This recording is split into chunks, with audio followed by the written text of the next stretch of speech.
gentlemen, what is going on, guys? Welcome back to the channel. Justin here, as always. Guys, thanks for stopping by and clicking on today's video.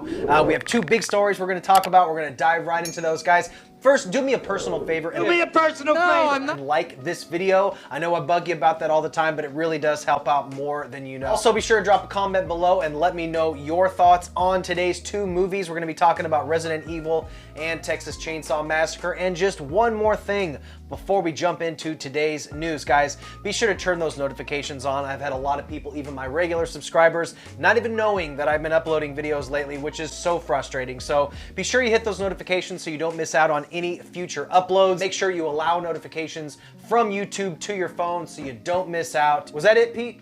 Anything else? Okay, I think that's it. On with the show. So today we're going to be talking about two of the most anticipated movies of the entire year. Two movies out of a handful of movies that everybody in the horror community has just been clamoring for information on, including another movie we're still waiting for information on, that Children of the Corn prequel. What the hell is going on with that movie? But that's another story for another day. We're going to start off with Resident Evil Welcome to Raccoon City and then dive into the Texas Chainsaw Massacre sequel. It is a direct sequel, but let's go ahead and dive into the Resident Evil stuff. So after weeks and weeks of waiting, wondering what the hell was going on, I think the last video I did was talking about the reshoots.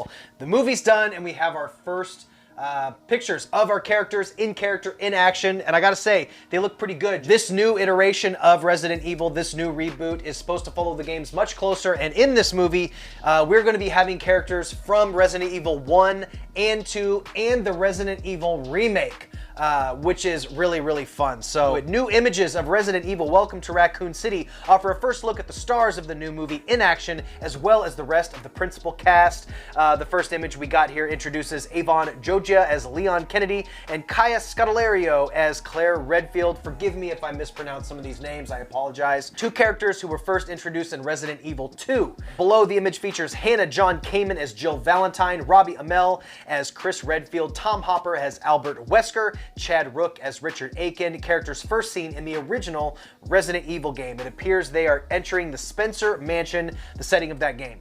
This reboot looks set to follow the games much closer than the other set of movies.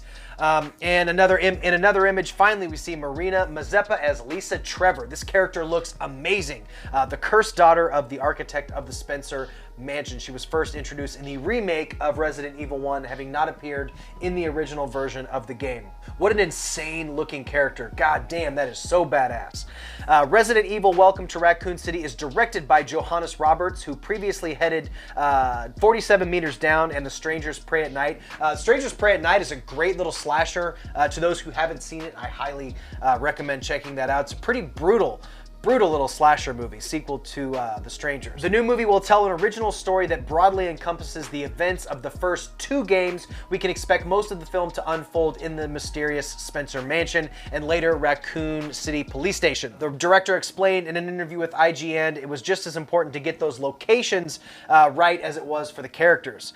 We worked hand in hand with Capcom on this movie to the point that we actually got the blueprints from them on the designs of the Spencer Mansion and the Raccoon Police Station in order to create them as perfectly as we could.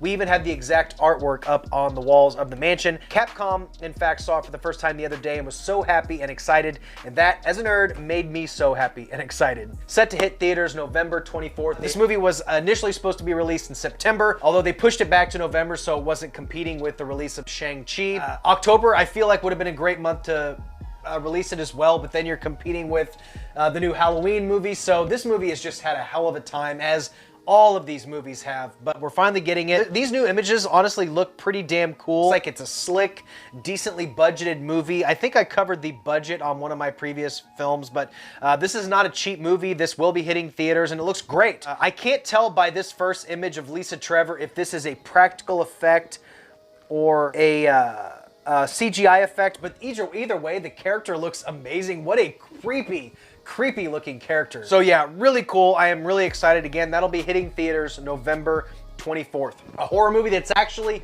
hitting the theaters and not a streaming service. Imagine that. Unlike our next movie on the docket, which is the Texas Chainsaw Massacre direct sequel, which will be coming to Netflix. That's right, Netflix has picked up the distribution rights for the brand new direct sequel of the 1974 film, the Texas Chainsaw Massacre. It's just called Texas Chainsaw Massacre. keeping with the tradition of making all of these sequels have the exact same name.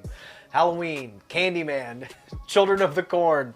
It's wild. Here we go. The streaming giant has picked up global rights to the latest installment of the Texas Chainsaw Massacre from Legendary. The original Texas Chainsaw Massacre was released in 1974, and this is going to be a direct sequel, the 9th film in the series. The new movie takes place years after the shocking events of the original in a setting where Leatherface hasn't been seen or heard from since. Old Man Leatherface.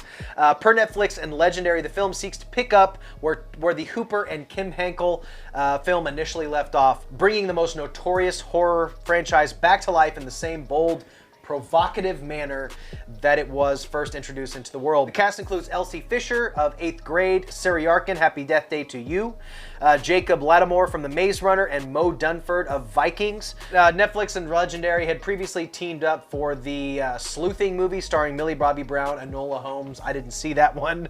Not my cup of tea, but believe it or not, this is the 9th installment in the Texas Chainsaw Massacre franchise, which is just bonkers. The timeline's a little wonky, and being that this is already a direct sequel, they already kind of did that in the Alexandria Daddario movie. I forget which one that was, but wasn't that a direct continuation as well? I don't know. This movie is ignoring everything that came after the original and is a direct follow-up to that. So we're getting Old Man Leatherface. He hasn't been seen in years since the events of the first movie. It's a little... I don't know what to think about this. I know they fired the initial directors. I covered all this stuff in previous videos, but new directors were brought on, reshoots happened, so I don't know. I'm going to keep an open mind because Fede Alvarez came up with the initial sort of germ of the idea and was a producer on this. I'm a big fan of Fede Alvarez.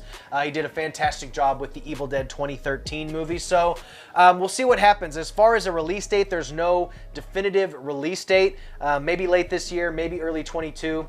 I don't know. So I guess we'll see what happens, man. What do you guys think of the Texas Chainsaw Massacre direct sequel? Seems to be the trend with these sequels, calling it just Texas Chainsaw Massacre, Candyman, Halloween. They're just being direct sequels, ignoring all the other previous movies, but still calling it, you know, just the simple title.